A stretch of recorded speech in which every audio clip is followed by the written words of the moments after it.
Hey, buddy. I pulled it off. Of course, I can't hear you. I'm muted. Now you can hear me. There you go. Yeah, man. So, So, yeah, thanks hey, for not leaving me too long because my voice is a little tossed today. you sound like shit. I don't feel bad. It's just I've been, I run in the morning still. It's just something got me a little bit, some bug. But, it's not like it's in my throat and head a little bit. So it's nothing too bad. I mean, I'm functioning. All right. So, And I don't know if it's my connection or yours, but you're breaking up. Am I breaking up on you? no, you're not. It's probably because I went live from the phone. Okay. Hold on. Let me kill the VPN real quick. There you go. See what All this right. does. And let me find my other browser window. I got too much fucking going on today, Joe. Too much. That's it. All right. There we go. Okay. All right. Let's see. First things first. I've got a new episode up, interview Ooh. with a really cool platform. The project is called Paragon's DAO, but let me share a screen here. Share screen, window, screen. There you go. So Paragon's DAO started off as they were trying to be a guild for the game Parallels, which is like a Magic the Gathering card type game, you know. And it's been pretty. Parallels has been pretty popular. I mean, it's in terms of investor activity, it has been very popular. The guys at Yunt are big investors in Parallels, right? Oh, okay. So these guys, Paragon's DAO, started off, they were just going to form a guild. And for those of you that don't know what a guild is a way, has traditionally in the DeFi space, in the GameFi space, been a way to sponsor players, right? So you go in with big money, you buy up the best game pieces, tokens, characters, whatever, armor, weaponry, whatever, and then you share in the revenue from a player by giving them that piece to play with, right? So you take 10% or 20% of whatever they generate playing the game. Well, Paragon's DAO did a big binding event where they created the DAO, and they started off with it purely decentralized. They have a delegated council for voting. And this guy, DeFi Ted, that I interviewed, is on the council and is also the project lead. He runs manages all the product development and everything. So they started off as just this DAO that was going to buy up all these NFTs for the Parallels offering the game, and then allow people to use it and take a cut of the earnings. Well, they started realizing that, deciding what they wanted to do was create it so that people didn't have to pay for the privilege of using the NFT, right? Some fee to secure it or whatever. And they wanted a system, an automated system, trustless system that would allow people to apply to play using their NFTs and be able to base it on their track record in the game and everything else. So anyway, they built this platform around this. They're building it. They're launching it in the next 3 to 6 months, I think he said. They built this entire platform, and as they were developing it and planning it, they realized that it was a platform that could be used for any gaming guild and any gaming platform. And so they, rather than just build it integrated to Parallels, they are actually extracting out the functionality of it and building it as this really powerful gaming guild kind of system that can be used with any GameFi game. So it's really powerful. I'm really impressed with Ted and the team there. They've done a great job building this. They've built it decentralized. Just really powerful, really impressive. I encourage everybody to listen to the interview. He had a lot of thoughts and tips about what it was like building the DAO and how they were able to kind of wrestle with hiring developers and making sure they were decentralized and thinking about how they want they really want the cliche of win-win to really function well for the people that are playing it. They don't want to be an adversarial relationship, which is typically what it is, in the guild world. So really impressive shit. I encourage everybody to go take a listen to this one because it's I think Paragons has the potential to be a really powerful player in the GameFi space, and they're not stopping at the guild functionality. He talks a little bit about it in the interview, but they're going far beyond that. So anyway, powerful thing. Great interview. Ted's a really good guy. Really impressed with what they're doing.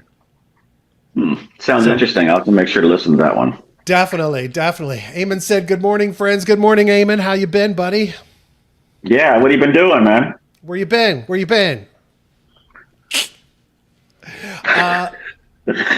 Niblet says, my past few weeks of experimenting in GameFi is that ultimately it is epically underwhelming. Yeah, look, I think a lot of the games out there are. I actually think the card style games have the best chance at early success over kind of the ones that are trying to create full-blown interactive gaming setups, because at the end of the day, if you're going to create that kind of a game, you need to spend, $20 to $30 million on hardcore high-end developers to make it work. Niblet says, good morning, sir. Eamon's in Idaho with friends. Holy shit, dude. I hope you're bundled up for this winter storm about to come tearing through. Getting the ski. Yeah, I heard about that. Yeah. That's like coast to coast or something, right? Yeah. Evidently, it's going to be pretty ugly. Chuck says Niblets needs a demo. I guess he needs a demo of the gaming system. I don't know. I don't know. Anyway, Parallels, great platform. I think there's some real promise there. And look, I am not a guy to comment on gaming or GameFi because I am not a gamer. But Niblet says the problem stems from a failure of game theoretics. Again, I think that most of the games coming out in GameFi are trying to match DeFi and NFTs to gaming rather than focusing on the game first. So hopefully that'll change over time. And the tokens and NFTs will become part of the games that are great games, as opposed to trying to create games that use that. So he said, I just dropped $1,000 on demos.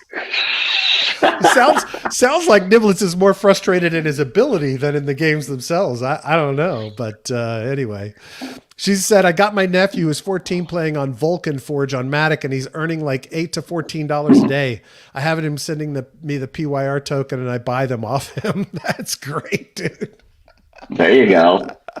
Extending the labor force. Well played. That's awesome. Child slave labor. No, I'm sure. I mean, that's cool. I've been trying to get my son to try some of these games because I think he can make some bank. He's a pretty good gamer, but But you're right. Most of the kids that are like grew up gaming, they're like already playing in the super high end graphics focused, games or first person shooter games. And when they jump over to these games, they're kind of like, wait, what? It's not what? It doesn't make sense to them. But people like us, or people that come from, say, NFT DeFi side, then we're like looking at it in ways that how do we use these to, finance or generate returns and make it fun? Yeah, exactly. So I think it's two different things. Yeah. Yep. And look, I mean, at the end of the day, to attract gamers, they're going to have to spend the money on big games. Right? Yeah. So on high-end games. Brad, do you think it's going to be, we spent a lot of time with, Monavale, digital acts about the NFTs, the skins and stuff for games, for esports. And, we pocket full of quarters as well, doing the big esports play. I mean, do you think that that's a better entry point in than, say, coming from, DeFi, NFT, going that direction first and then adding it? Because I think the real world, digital world parallels of goods and products is pretty compelling to me. What do you think? I agree. And I think kind of augmenting great games is a better strategy than trying to build a game around it. Right. Unless you've got $30 or $40 million and you can hire, the best. And even then, I mean, you got to think about this. Every major gaming studio that spends tens of millions of dollars on games has a loser. Right. So you can't count on, being able to have those games win. Hold on. I got to close my door. Yeah, go for it. Can you hear me still though? I sure can. Yeah. So because one of the things I think about is you look at like Call of Duty and stuff like that. I mean, kids come in and buy game packs and do all of that and spend money. Roblox, another one. It seems to me that where you already have hundreds of millions of users, I guess, playing something. If you brought in other aspects of it, like where you kill the other person. I mean, not to get graphic, but you win. You get to take all their stuff, and then you could exit it into money and things like that. That to me would be kind of interesting. Yeah. But it is a lot of these games that we see in the GameFi space. They kind of remind me of the old video games back in the '80s at arcades. The Asteroids and Ms. Pac-Man and all that. It's got the cool look and feel like that. But I think for the younger people, it doesn't really resonate instantly. Yeah, Mr. Muccioli said modern slavery to Shizzy. Well, look, I told my son, I'm like, dude, if you can get in early on a game and you can stack up some stuff, you can then be your own guild, right? Like if you're early and you can stack up powerful pieces, NFTs, whatever they offer in that game, then you can be in a position to guild out and let everybody else play, and then you just fuck around and play for fun. But anyway. Wasn't that what a lot of the people on Cometh were doing with the spaceship fleet? Oh, yeah. Like they'd rent them out. They'd lease them out. Yeah. Exactly. And take a share of the mining rewards or something. Yep. If I remember right. They built gilding right into it. Niblet says, raw DeFi is way more fun and lucrative. DeFi is the game. Oh, I often say it's a video game, man. It feels like it. And staring at charts all day is also an addicting video game. Sean said, I think Nibbler's analysis is that over time you can just lose. Words in Niblet's mouth here. In the old days, we would send our kids down a coal mine. Seems more real.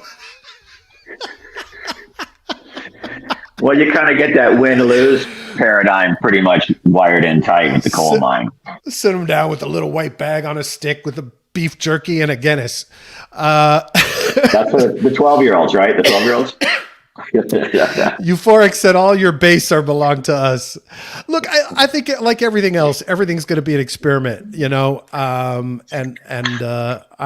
excited to see where it goes. The guys at Walken are going the full blown casual gaming route. So they're not only doing the physical fitness stuff, but they're also becoming a studio and releasing casual games that are tied to NFTs. So that's the kind of target audience that, like me, my wife, whomever, people playing on their phone, just fucking around.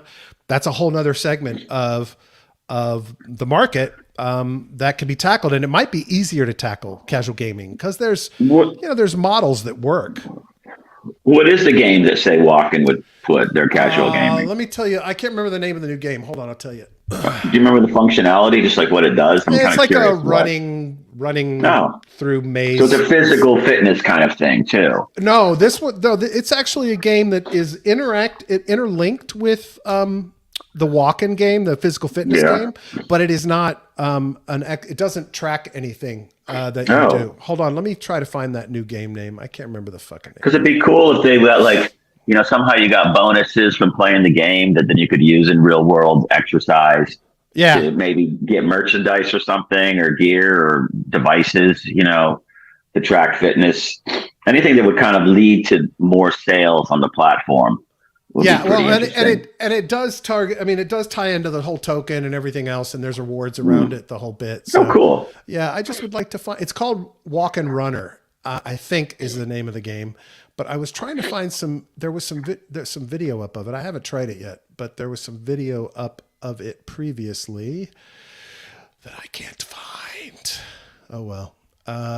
Anyway. But that's another market segment to go after is, go after the casual gaming shit and, so, and that's probably, like I said, I think that's probably an easier win, than the big giant first person shooters, et cetera, in that world. Well, I can't find video. Yeah. And plus you'd have to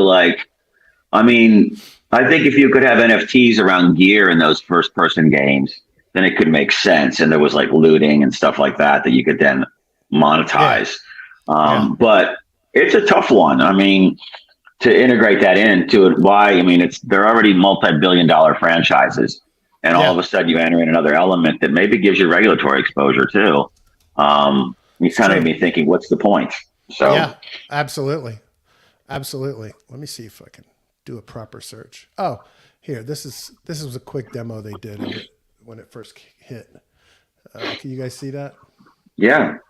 Yeah. So, I mean, it's just like simple running, collecting rewards, that kind of shit. Fighting, whatever. No, that looks cool. Yeah. Look, and they, they have top-notch designers, developers, et cetera, et cetera. So, Shizzy says he's happy. He don't get an allowance, and I'm giving him like $50 a week. I'm not paying full price, but he can also keep them if he wants, but he don't. Shizzy, why aren't you helping him stake those or something, dude? Get those into a yield farm. Make him some more tokens. Niblet says, Sean, yes, they are ultimately zero-sum rock, paper, scissors with a slow drain to the project. Mathematically, there is no way to come out ahead. Ranted with Shiz last Friday on this. Yep, watch the show. Good stuff, dude. Shizzy says, I love DeFi allowance. Yeah, that's a great idea, DeFi allowance. Haha, right? Win-win. That's cool. That's very cool. That could be another show. Yeah, let's see what else. I had a bunch of links, and I haven't loaded them up yet. So let me get. Yeah, there was some over there. What's going on with prices right now, Joe? I heard we were having a little bleed today, but I don't know. I haven't looked in 20 minutes or so, but I thought BTC was at like 24.3, and maybe ETH was about 16.50 or so, 65. All right. But I just, I feel like this China thesis for money coming into the market, it's looking more and more real to me. That the stimulus is where the money's coming in to prop up price. Not just that, but the fact with more from a geopolitical sense, I think that with Hong Kong, moving into supposedly yesterday, the CCP, mainland CCP, said they're on board with Hong Kong becoming a crypto center, just like Hong Kong was always a financial center in the past, where people would be able to access the mainland. It was a trading hub. And so I think they're basically, after banning it, 3 years ago? They banned it like 7 or 8 times, but I think the last one was 3 years ago. Now, I think from a geopolitical competition standpoint, they're kind of thinking it makes sense. So I think you see, and we know how many people are there, and we know how much. Remember, we'd always talk about, here comes Asia at like 7 p.m. US East Coast time. And they'd come in and either pump it or dump it at that point. Yep. And I kind of think that was, a lot of Chinese retail. So, I think that is a narrative that I have just not been thinking about until the last couple of days. Well, it makes sense. That could be the thing, that sort of, and maybe Binance goes in and sets up in Hong Kong and, gets into an open regulatory framework. We don't have to worry about anything as much.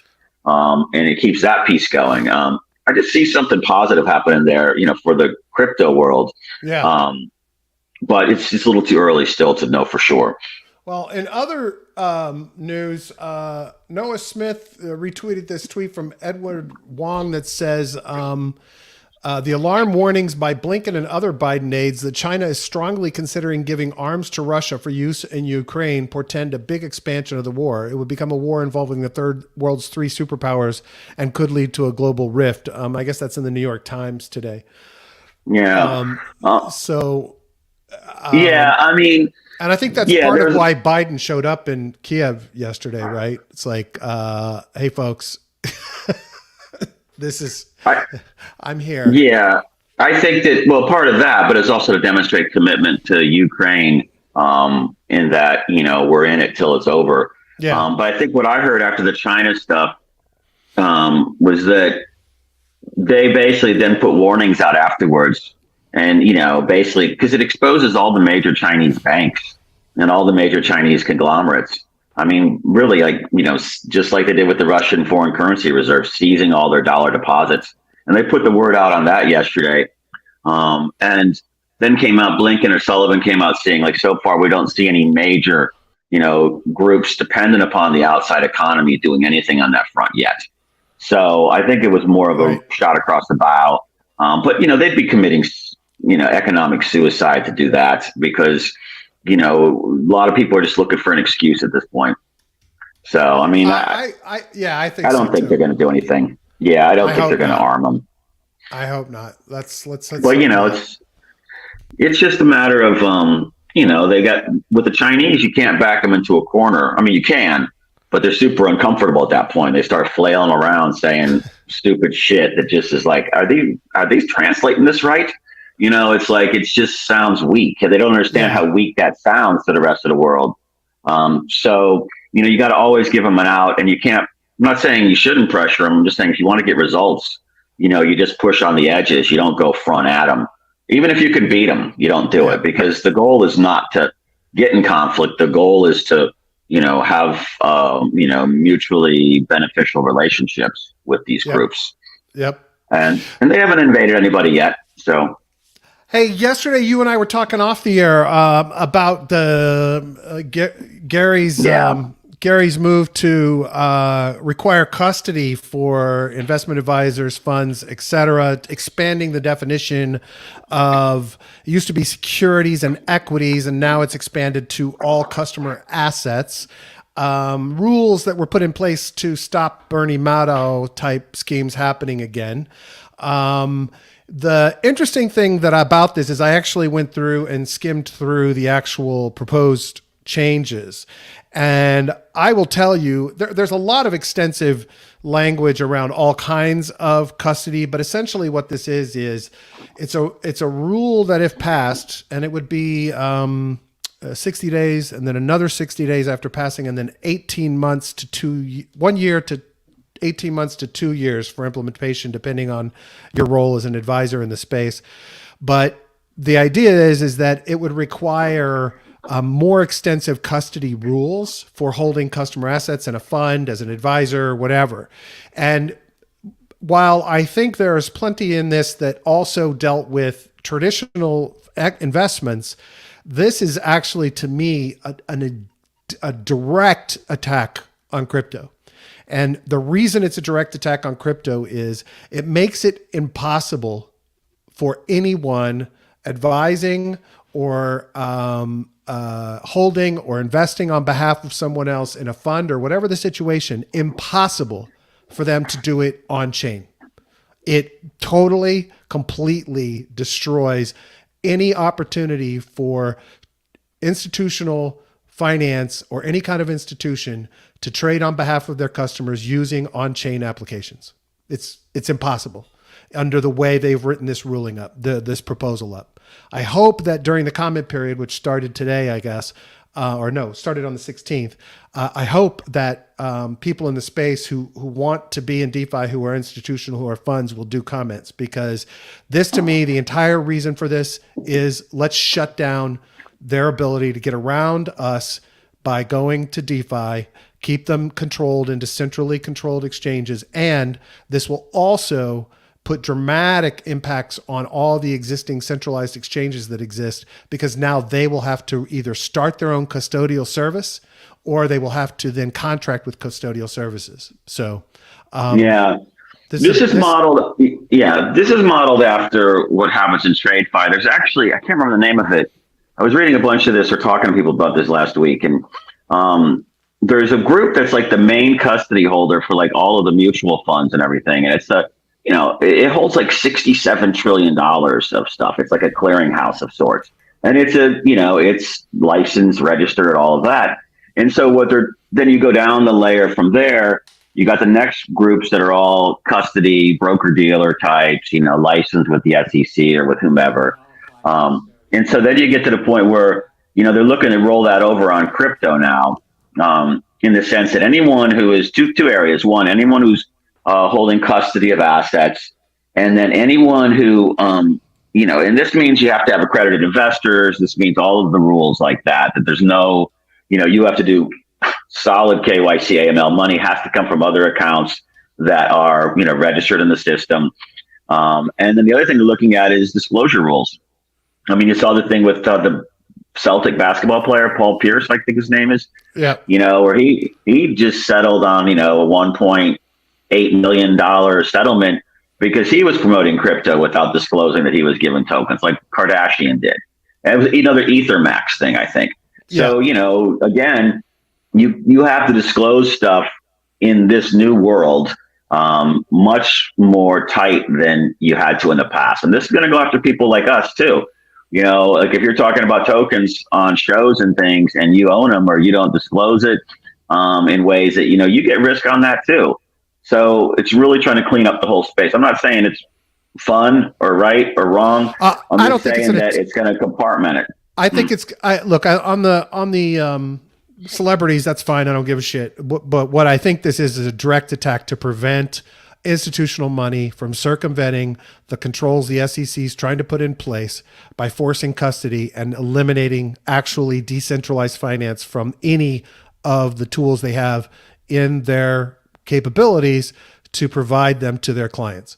They will no longer be able to do it if this passes. And I think this is an exact look. It's what Gary wants when he gets out. He wants it to be just like TradFi. He wants the middlemen. He wants the custodians. He wants all the bullshit and infrastructure, and he wants to kill decentralization. And that's exactly what this does. This prevents anyone on the institutional side from doing anything decentralized at all. I don't agree with that part. I think it's more focused on retail. I read the thing yesterday. I read the whole proposed thing from the SEC. It's 180 something pages. It is. Well, it doesn't just come from the SEC, Brad. It comes from 3 other departments and 2 other agencies. Okay. So it's not just SEC. But the point is, the institutional will do what institutional does. Okay, hedge funds, all that. They will do what they do. It's the guys that are pitching their retail and taking retail money. That's the thing they're really going after. Well, because that's what happened with all these other recent debacles. I'm telling you, that's not what the proposal is from the SEC. The proposal from the SEC and those who are managing over $1 billion have to do it in a year, whereas those who are less than $1 billion have to do it in 18 months to 2 years. Implement this, but it requires anybody who is an investment advisor qualified under the definitions of the law, or who is running a hedge fund or any kind of investment. Anybody to put anything you hold for a customer in terms of assets into a third-party custody representative with contracts, with full notifications, surprise audits, everything, and will not allow for anything to happen on chain. And they expressly talk about it in the question and answer section of the document. They are trying to block any get around with decentralized services. So who do you think is going to come in the comment period and argue? Institutional guys. So you think that's going to last? I hope so. It's not. The real focus is retail people. People facing retail is the real focus. Institutional would do what they do. Hedge funds and stuff that hold assets, they don't custody those with anybody else. I mean, that's how that market works. Mutual funds do. Groups like that. Hedge funds don't. Okay, so they'll get some kind of exemption, or it'll be their offshore operations. It'll be the London branch. It'll be the Cayman branch. I mean, I don't know if people know how hedge funds are structured, but there's usually 2 funds. There's a sidecar fund that's usually in the Caymans or BVI for the international people, and then there's a domestic one. So they're just going to fracture those apart like that, and the institutionals will get what they want. They're really all the stuff they've been going after is everybody who's pumping shit to retail. So to me, I'm not too worried about institutional guys getting cut off because they can just go overseas and do it. To me, it's like, it's going to really make it tight for individuals to go in and do stuff, the little people. And, you can argue if they've been getting ripped off by advisors or not. But the point is, we sort of have 2 schools of thought there. Should they be able to do what they want, or should they be nanny stated? I don't know the answer. Well, they actually have an entire section on there in there with foreign management of assets. But look, and that may be the final outcome of this whole thing. But the writing of this thing is to block anyone from doing anything on chain that is holding any what do you US want? funds. What do you expect them to put out when you do a negotiation? You don't go out and give the position you want. You come in high. So I think it's a little bit alarmist. For the institutional I don't think it's guys. alarmist at all. There's institutional guys can protect themselves. There's a shit ton of detail in here for this. So anyway, we'll see what happens. But I think that's the attempt here. Let's catch up on comments because we got a lot. Shizzy said, I tried, but he'd rather have the money, talking about his nephew. Biden's visit was a bitch slap to Putin. This is Chuck. They told the Russians ahead of time not to fuck around and find out, and they now have to explain to their people why they couldn't stop the meeting.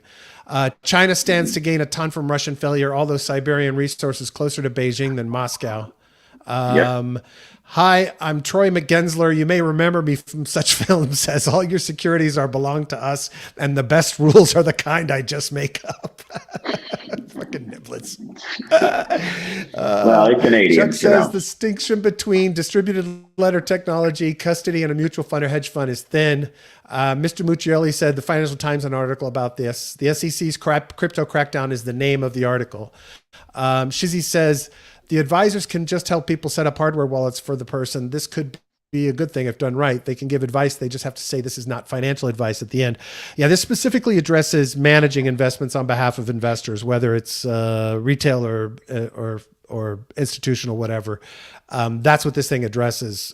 They could certainly help them set up hardware wallets, but at the end of the day, the way you make money in that world is by either investing on behalf of or advising on the investments. Sean says he could not kill decentralization if this stuff was actually decentralized. Yep. Chuck says what Sean said. Niblet says, it's a test of actual decentralization. I got to agree with you there, Niblets. And Mr. Muccioli said, and the chopping block also discusses this topic. Yeah, they've lost credibility with me, the chopping block. Sean says this can't affect anything permissionless by definition. Well, look, I mean, I get your point about this, Sean, but at the end of the day, a lot of money in this world is managed by third parties in one way or another. And those folks not being able to do something on chain would be very limiting to the amount of money that could actually be invested. So Shizzy says, I don't think they like being called little people anymore, Joe. Yeah, I wasn't talking to the height challenged crowd out there. I was talking about the little investors, retail, that we want to see succeed here. The little people. That's fucking hilarious. No, I think you are supposed to wait. What are you supposed to call them? You're not supposed to use the M word. I must see my side. You are supposed to call them the little people? No, I thought little people was what you called them. I don't know. If anybody knows the correct well, I know the word you're not supposed to use. Yeah, the M word. You're not supposed to use the M word. Yeah. So what about the D word? I don't think you're supposed to use that either. Mr. Muccioli types it up. I'm not putting it on screen, Muccioli. Yeah. Oh shit! What else? But yeah, it's going to be a mess. It's going to be a mess either way. I wish Congress would just get off their ass and do something. I was a little shocked. Polygon Labs is cutting off 100 people, 20%.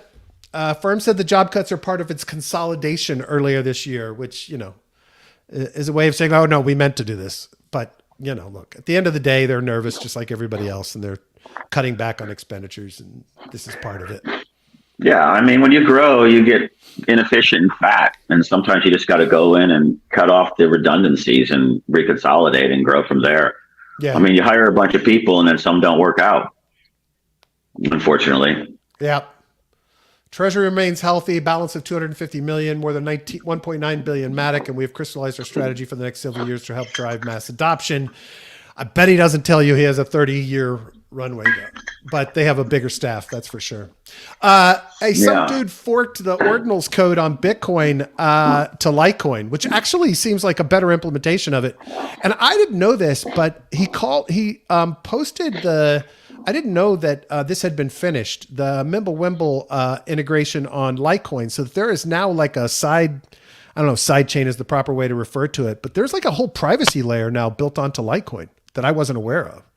And I'm wondering, we've been seeing that pump lately. I'm wondering if that's part of it, right? Is that this because the token itself isn't privacy enabled, but the chain is now has the ability to be privacy enabled. Not sure how that works, but I'd like to check it out more. And I think this is more relevant because Huobi, let me find this Huobi article.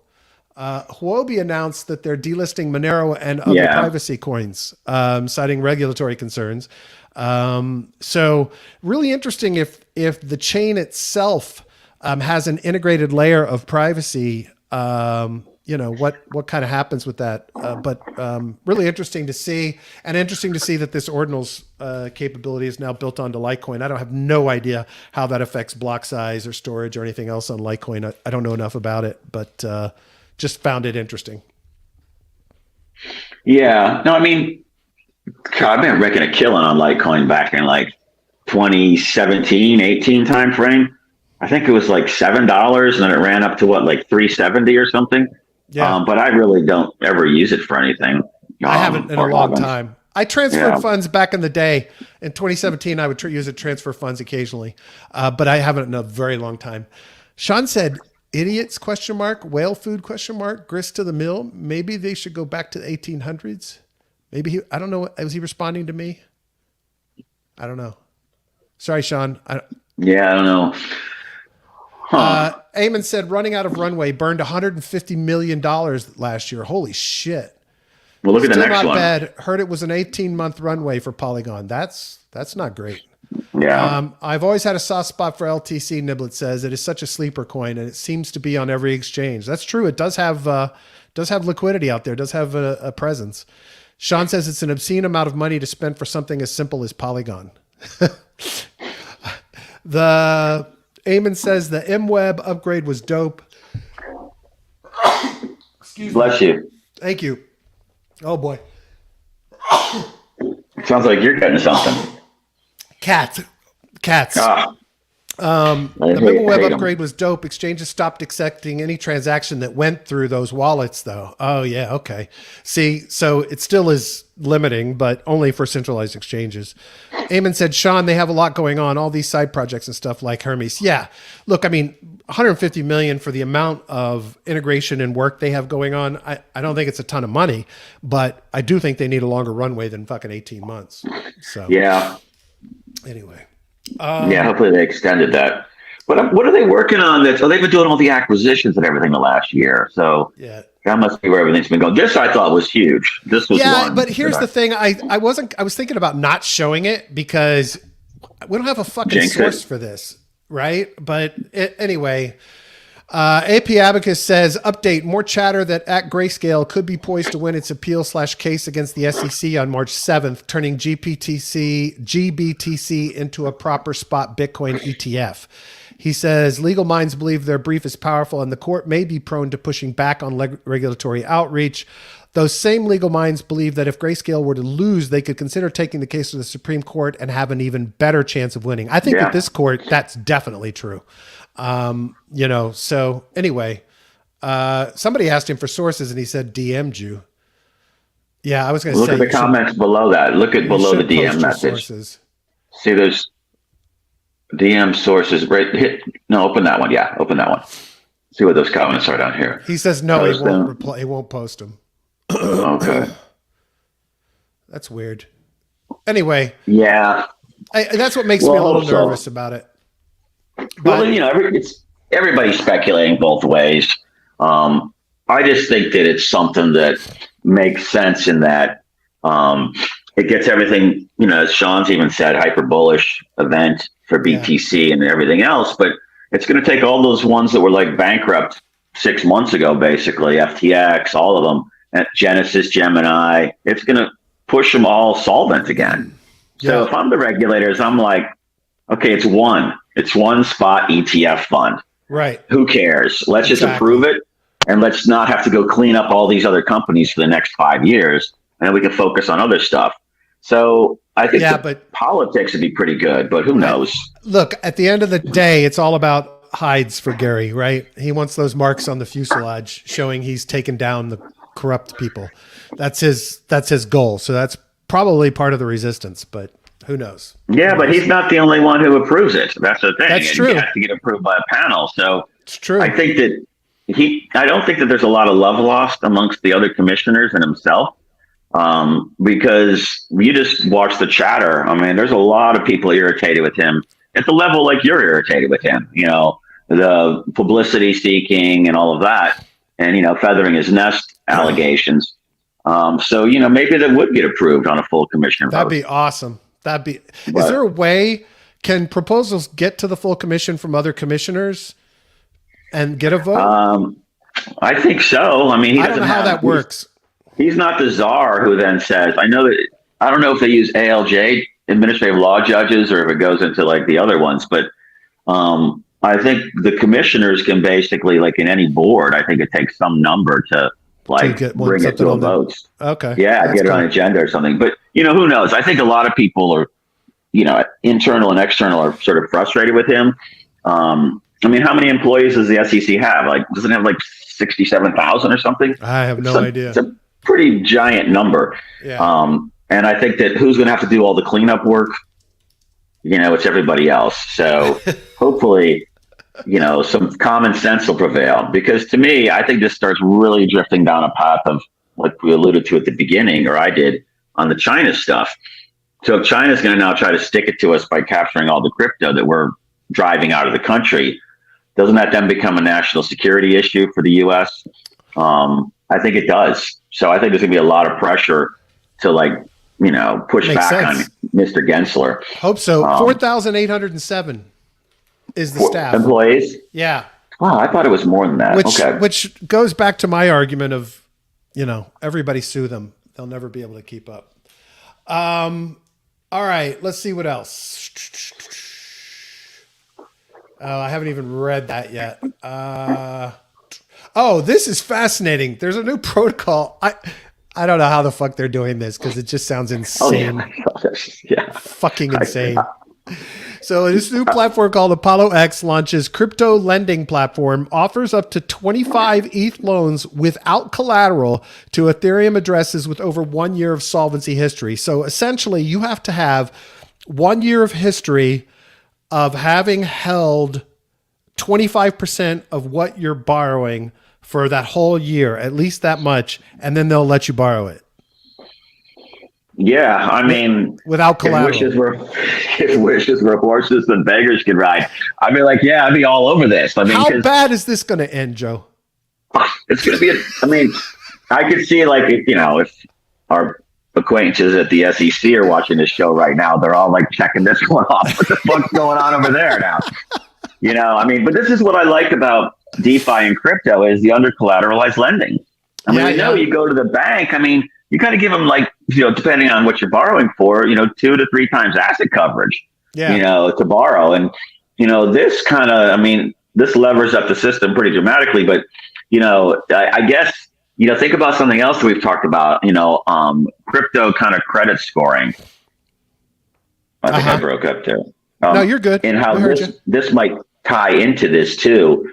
Because like you said, if you had $2,500 in your wallet for the year or averaged it, you could go borrow, what did you say it was? 4 times? Yeah, you can go borrow 10 grand. Yeah, 4X. Yeah. And I don't know if you have to even give your name. No, I don't know what the process is like. I'm reluctant to connect my wallet. It asked me to connect, and I said no. I declined it. This sounds just too fucking sketch for me. I'm sorry. Somebody else wants to try, let me know, but that is not financial advice, and I have no clue whether this is safe or not. So... there was, just on that note, dude, the ETH Denver, somebody put up a clone of the ETH Denver site and has been ripping off people on tickets. Oh, and stuff. Shit. Really? I saw that yesterday somewhere. So that's fucked up. You just have to be careful. Yeah. What you do. Smart move not connecting on this. Now should I check and see if my tickets are real? No, you're in there because I was dealing with them and they said you were all registered. By the way, I never heard anything about that. We could talk about it after. The media?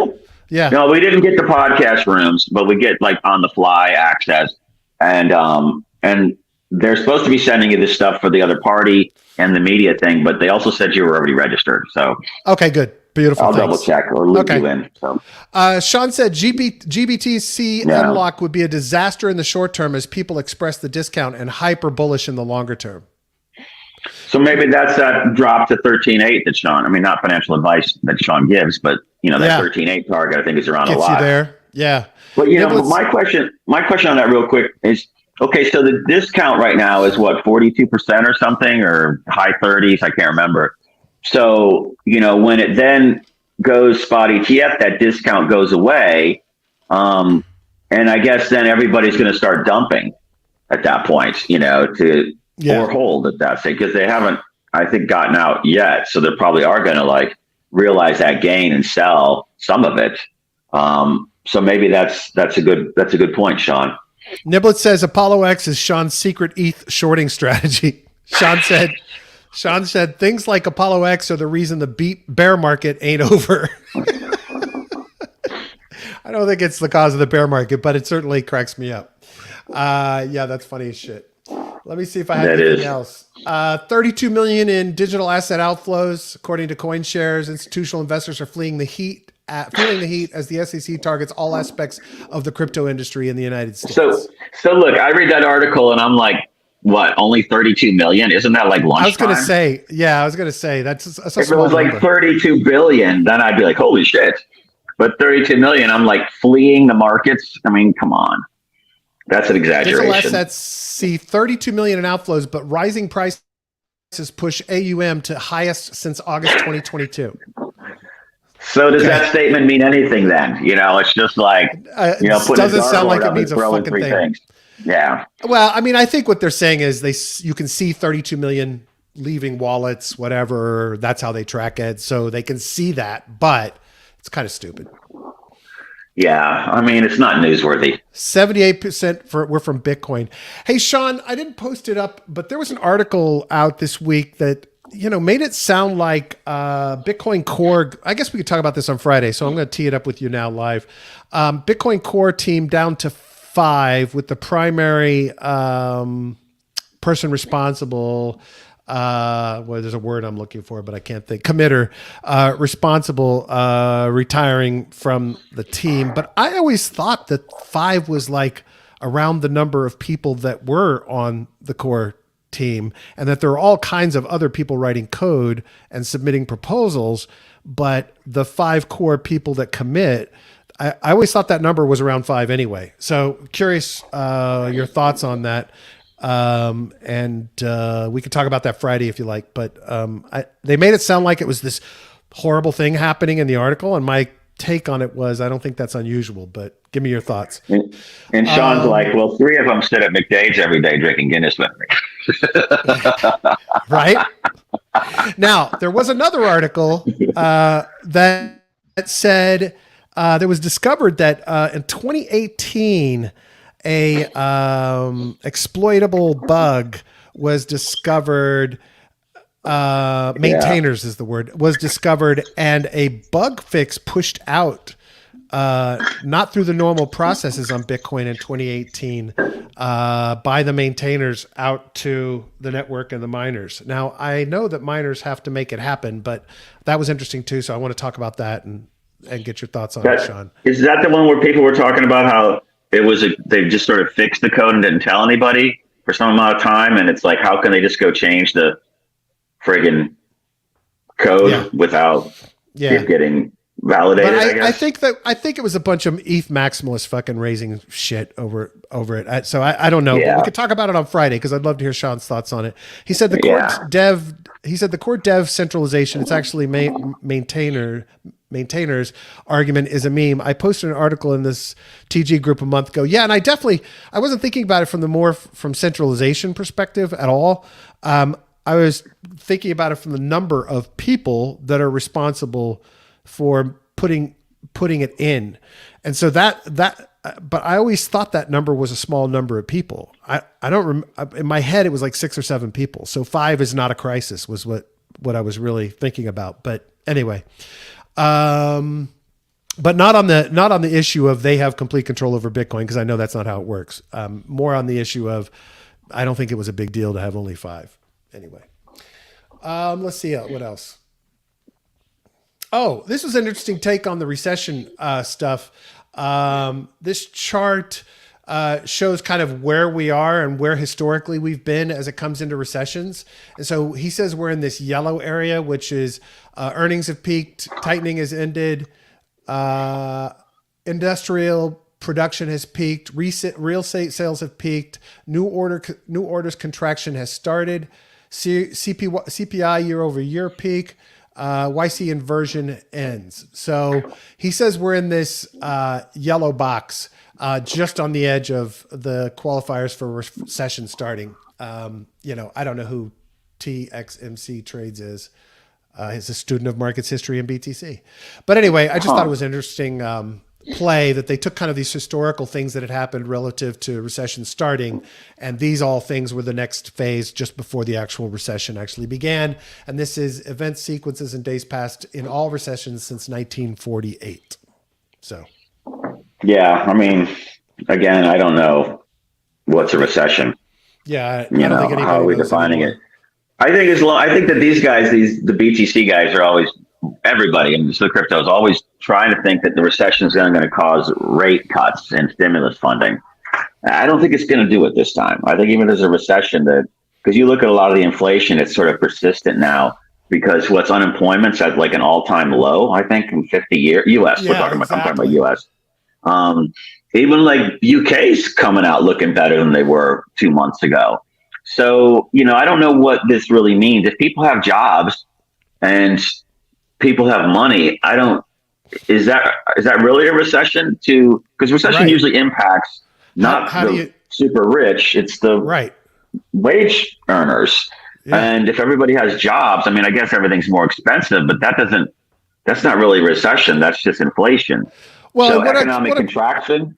yeah, Yeah, I what don't I'm know. curious is where the actual income or salary numbers factor into that, right? Like if I have a job available, but it pays half of what I've been paid for most of my life, how do we factor that into the recession numbers? And I have no idea. I'm zero Yeah. Well, qualifications for that. here's something I was talking about to an economist last week is that, and I forgot about this, in California, if you're a waiter or a bartender, the minimum wage is for that now No. $15. What the It's fuck? in the, Plus tips? yeah, plus tips. So, I was out to dinner Of course, it costs you DC. $25,000 a month to rent a studio, so maybe it's not so great.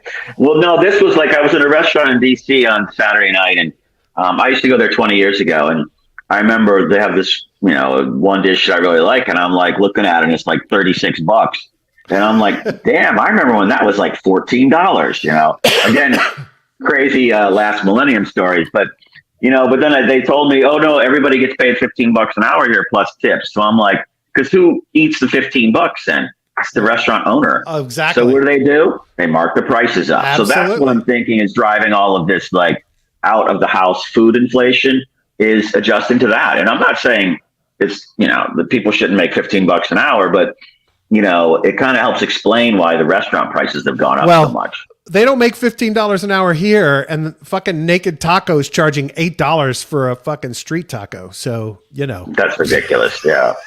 Mine was like a high end, well, not high end, but a nice French restaurant. It was that makes sense then. Yeah, but, exactly. Sean said he'll repost the article. Cool. He also said, Fed calling for more rate hikes. Not sure tightening is over yet. Chuck says it's still price gouging. What are we talking in about? Restaurants? I don't know. Or maybe inflation. I think this comment came in before the restaurants. Yeah, I still think that there's a lot of food companies and stuff, whether it's the stores or it's the, Cargills of the world or, the agribusiness conglomerates. They got gutted on sales during the pandemic and they're playing catch up. I mean, look at the oil companies. Makes sense. I mean, did Chevron just do like a $44 billion share buyback instead of like distributing it to shareholders? I mean, that's the kind of stuff that's not good because then you really want that money going out to the people that, inflation in general is what Chuck says. Yeah, exactly. So those kind of things have to change. And until it does, which I think all you got to do is, don't spend money. I know it's hard to say, but, don't go out and drop tons of money on dinners like maybe you did in the past. That's the only way we're going to stop it is to kill demand off.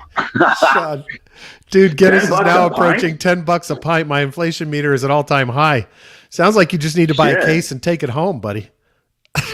Yeah, you need to get it. He needs to get a Guinness node where he can start brewing it himself. Do they have Guinness at Costco? Is Costco out there in Europe? I would assume so, right?